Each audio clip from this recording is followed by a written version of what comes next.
Ranger fans, happy Sunday. Welcome to Madison Square Garden, the Delta Club. John Giannone, Dave Maloney. This is the Bleeding Blue Shirts live stream. And Dave, we are here for what David Quinn has called the biggest game of the year. Hyperbole or accuracy?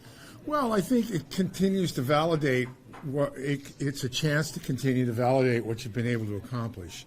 And you know, I remember we set up here for the first Islander game a week ago tomorrow, coming off a bit of a spanking at the hands of the defending Stanley Cup champs, and it's much the obvious things to talk about when you're losing, and you want to stop the madness that way, and it really back-to-back wins against a good Islander team. Just again, you want to continue to validate what you've done, and coming off, as we say, to the win on Thursday night was a spectacular. It was a spectacular hockey game. Yeah, I mean, I know you've been outside locker rooms also. I'll tell you, winning cures a lot of things, folks. No question. Yeah. Pretty much everything. Everything. Yeah. That locker room was electric. You know, it was a late win. It was a vibrant building. It was all the real good things about competing. Yeah, that walk off the ice at the Nassau Coliseum's fun, too, because it's through a corridor where Islander fans are. And, you can tell as they were leaving the ice the enthusiasm when you score in the final 30 seconds of a game. After the game, David Quinn looked at a bunch of you guys who have watched this team all year and said, we're clearly playing better. You guys can tell we're playing better. They are in winning 4 out of 5 the way they've won against the competition, Islanders twice, Colorado. What specifically, Davey, do you see that would lead David Quinn to say that? Well, I think, again, it really comes down to technically, you know, if you're just better with the puck. You know, we talked about that last week coming out of St. Louis, where you gifted – Tony D'Angelo did a couple of faux pas at the blue line, and Hayek gets caught flat-footed in the neutral zone, and you're just not playing quite on your toes. And then when you have the puck, you just. But then again, you go that first period out at the Coliseum, and your goaltender is just absolutely spectacular. I mean, and the Islanders came as billed, but I think what they've really been able to do is to kind of let's regroup. It's not hit the panic button here. Let's just go out and play. And I think in both cases against the Islanders, there were moments where you go, but they seem to kind of settle in. And so I think there's a maturation. We just saw Mika Zibanejad walk by right on his way to the locker room. And in speaking with him recently, you can see the maturation in his attitude or his kind of thing, how he thinks things through and what's important. Like, it's playing well and losing, that doesn't sit easily with him. Like before, where there was maybe a content to kind of justify or rationalize or forget the result because you played well. I just think there just seems to be a maturation coming here. And listen, Brady Shea's been better. Philip Heedle's been tremendous. Howden's been good. So there's a lot of mitigating circumstances that, we hope that, when we get together on Tuesday night, we can be talking about the same things. Yeah, I mean, and that's really the key. And, who else we just saw walk by about a minute and a half ago was Igor Shesterkin, who's going to start tonight, play his 3rd NHL game against the guy at the other end who's playing his 1st NHL game. So we won't see Elvis Merzlikins tonight, who's played, I think it is 11 straight for the Blue Jackets and has been ridiculous in those 11 games. Igor Shesterkin steps onto a stage tonight in his 3rd NHL game, which again, David Quinn has called what he believes the biggest game of the year. I like that. I think that's cool that a kid for whom so much is expected, and rightfully so, gets to play in a game that has magnitude beyond maybe a usual mid-January game. You get throw him in against Colorado, to open up his career. That's pretty good stuff. Yeah. You're down 2-0 before most people are in their seats, and he manages to find his way through that. So I think by and large, and I do think a team takes a lot of what happens on the ice from their goaltender's ability to manage, as we say, manage the chaos, manage, have the puck stick to them, stop the play, don't be overly intimidated, and all those things again, we're 120 minutes into his career, and he'll get a start against another. I know we talked too that you could really look at these 5 games, including it'll be a best 3 out of 5 series. You're down 1. You lost to St. Louis because all 3 teams basically play the same. Now you've got another team that's going to come hard. They're going to be fundamental. They're going to be structured through the neutral zone and get the big save when they need it, they hope. So it'll be interesting to see. For sure. We asked you on Twitter to bring your questions if you're watching. I know you do. You always do. Amanda is the chronicler of those questions. What do you got? So on Facebook, we have Andrew wants to know what's going through David Quinn's mind on how to handle this 3-man goaltending situation, and how does he keep everyone happy? So is there anything you've heard or any insights you have? I think the answer, number one, is you don't keep everyone happy, especially if you're an NHL player who wants to be on the ice. So clearly the other 2 aren't always going to be happy. He has talked about, and just did yesterday as well, Dave, the importance of communication, particularly with Henrik Lundqvist, who is Henrik Lundqvist.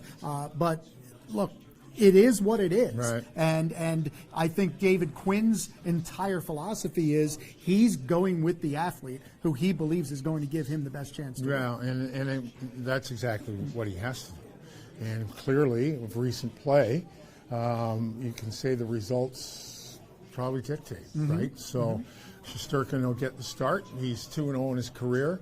Georgiev's come off back-to-back stellar wins against the Islanders, and you got the Islanders coming in here on Tuesday. Right. So really, it's, again, I think for those in fandom, this is not an overly concerning thing.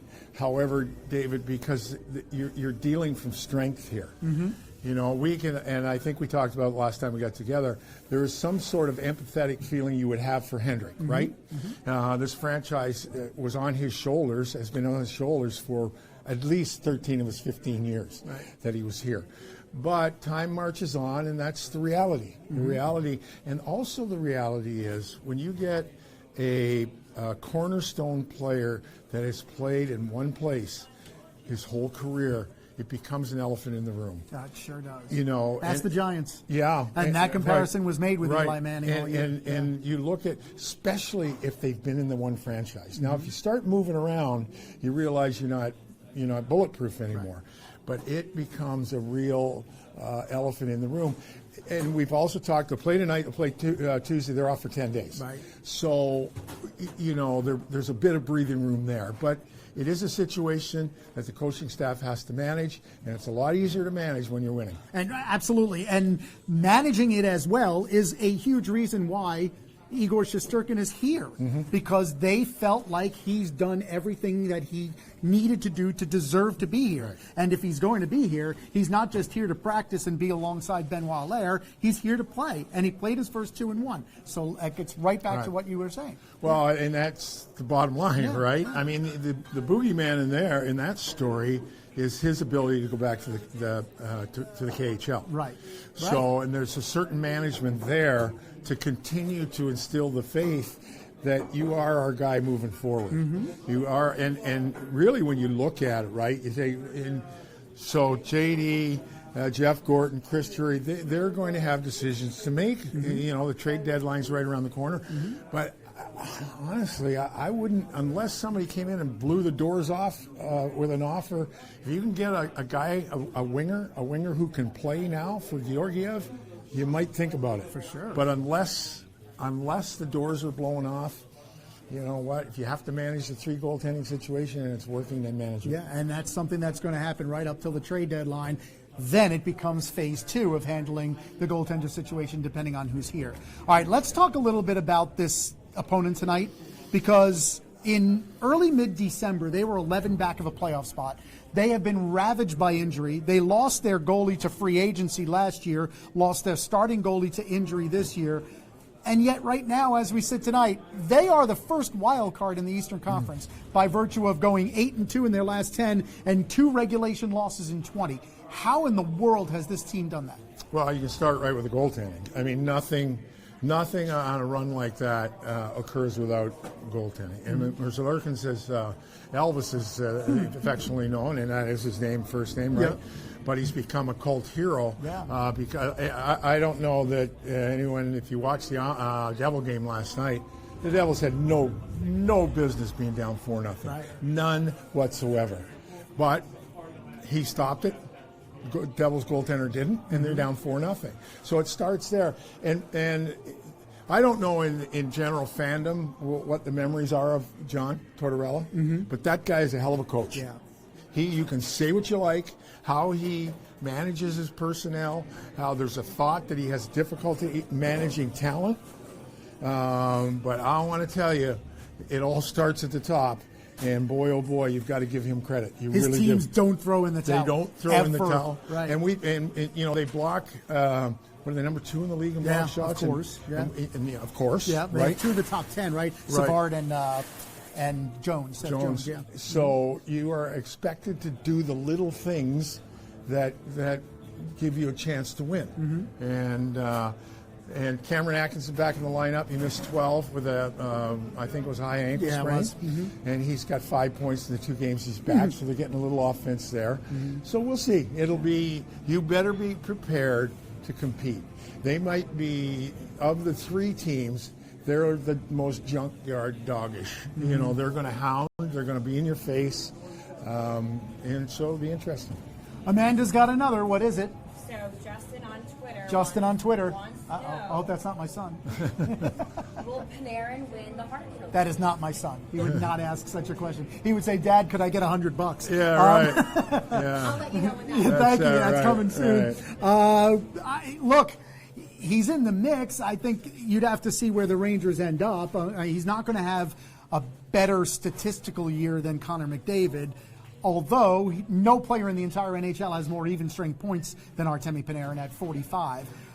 Is he in the running? Is he in the mix? Sure, but I think the Rangers would at least have to make the playoffs for that to happen. I would think so. Yeah, you'd have to. Then you'd have to take a serious look at the teams that are making the playoffs and who the catalysts are in the respective teams. I mean, I'm just trying to think off the top of my head.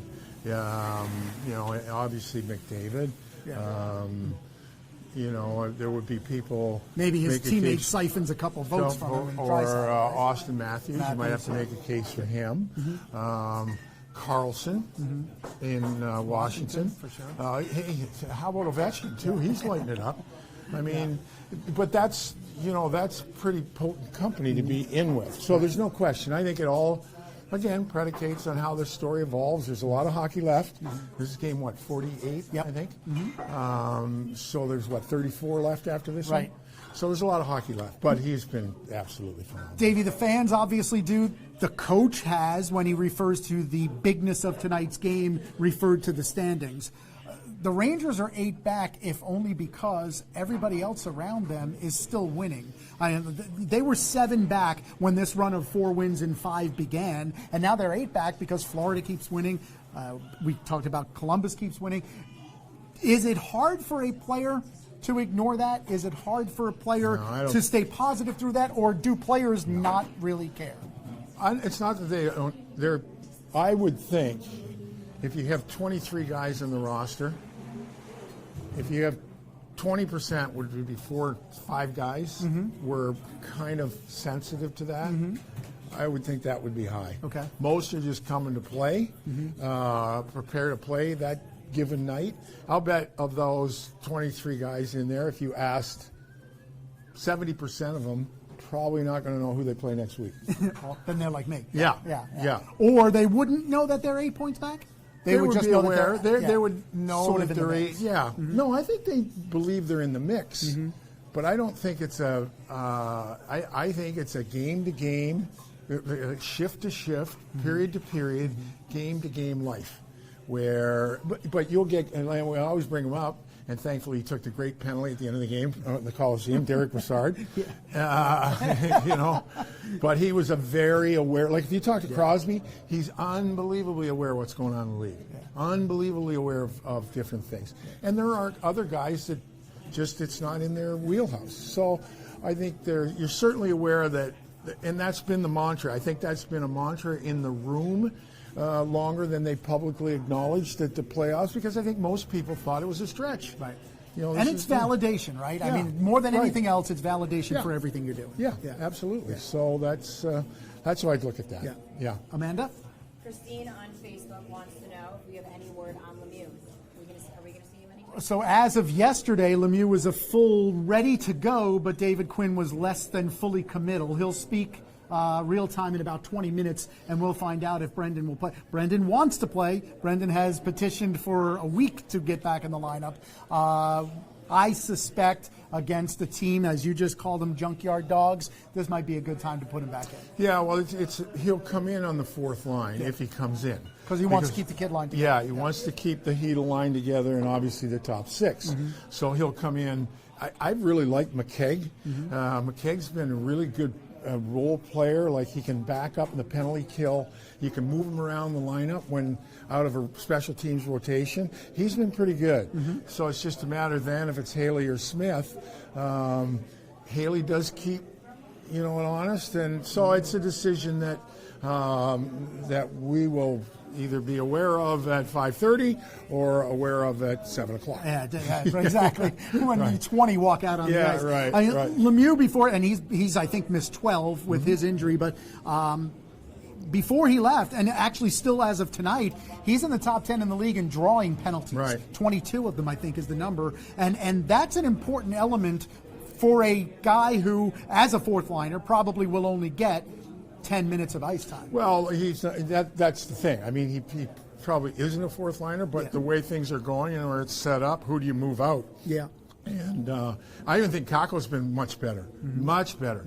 If he can just get it in his head to shoot it first and ask questions tomorrow. Yeah. And but Lemieux actually, not only his thumb, he told me, but he had a couple fractures in his wrist. Wow. That happened in the Wilson fight when he fought Really? Wilson. So Wow. he had been dealing with a bit of a wrist issue. And the thing with him drawing penalties, he's certainly going to get himself involved. Yeah. And people are going to kind of get back at him. So there's no question he's going to be a factor.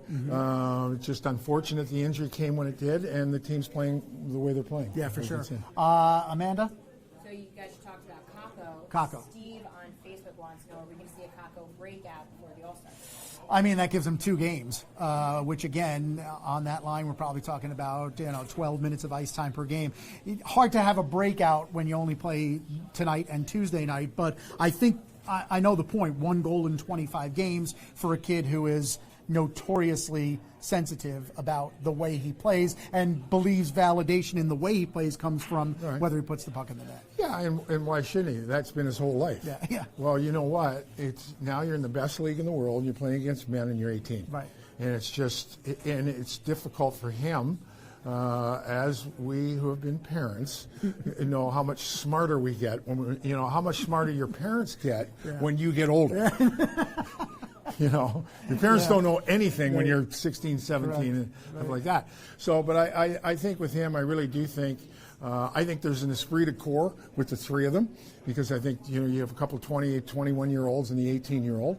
And I just think Heedle to me has just been overwhelmingly good. Yeah. He has been spectacular. Now, you say, wow, he hasn't put any points, but he dominates. He dominates on his shift. He dominates in all 3 zones. He's not afraid to get first on the puck, and that can't help but create the energy that Kako, A, he watches him, and B, he's going to get chances. And it's just a matter, he just has to trust what he sees first and not try to look for something else.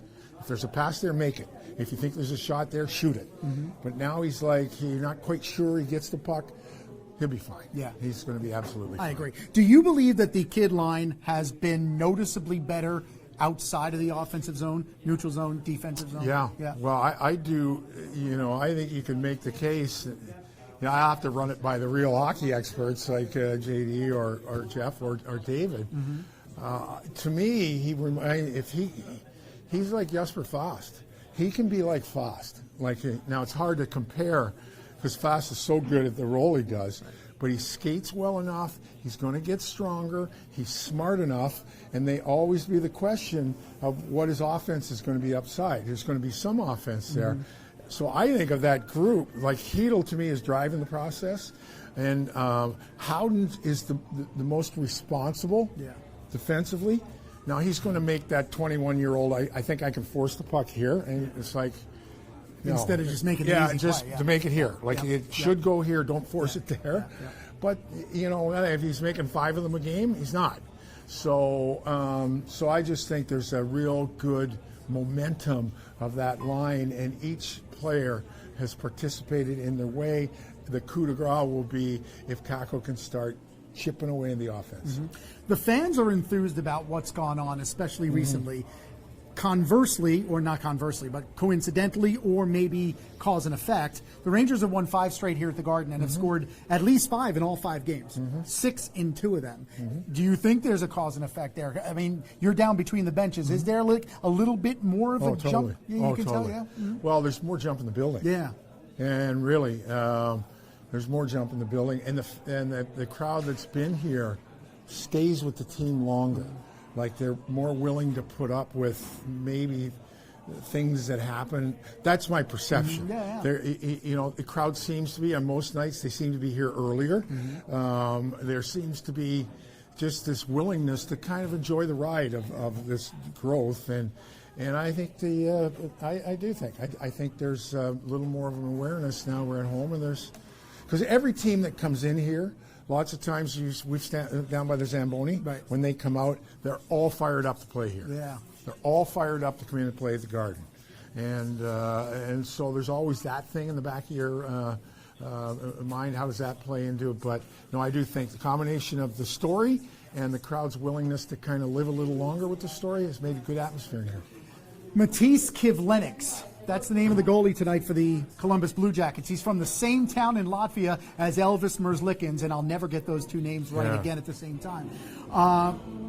Incumbent upon the Rangers to make his life uncomfortable early because of the stage you just mentioned? Well, not only that, like last night, I'm telling you, the Devils had, I think they had 39 shots. They were out shooting 39 to like 12. Yeah. And of the 39 shots, there were probably 15 legitimate chances, like scoring chances. Like that's the thing. If you're forcing the goaltender to stand on his head, then what else can you do? Yeah, right. What else can you do? Have to tip your cap. You have to tip your cap. Yeah. So if you can generate anything like that, and he matches up, well, good for him. But you've got to make him match up, and I think for certain, if there's teams that likes to zip it around more than not, that tonight, if there's a chance, get it to him and see what he's got. I agree. Amanda, what do you got? I have Richard on YouTube. Okay. Wants to know, do you think that with the back-to-back wins over the Islanders, the Rangers have to turn the corners? Turn the corner. I think so, yeah, and I think that's exactly what David Quinn was referring to when he said we're clearly and noticeably playing better. Look, the corner can always turn the other way too, which is why he says tonight is such an important game. It's a division game. The Rangers have been terrific in their own division. It's a game against a team that's above them in the standings, that currently holds one of those wild card spots that they would aspire to get to. All those things thrown together, sure, anything can happen to turn it back around, but I do believe the method with which they're playing these last 4 or 5 games is definitely better than it's been. There's no question. I think the thing is we move ahead. So we have one more, this will be 2 games counting tonight against Columbus. We have 3 games against Pittsburgh.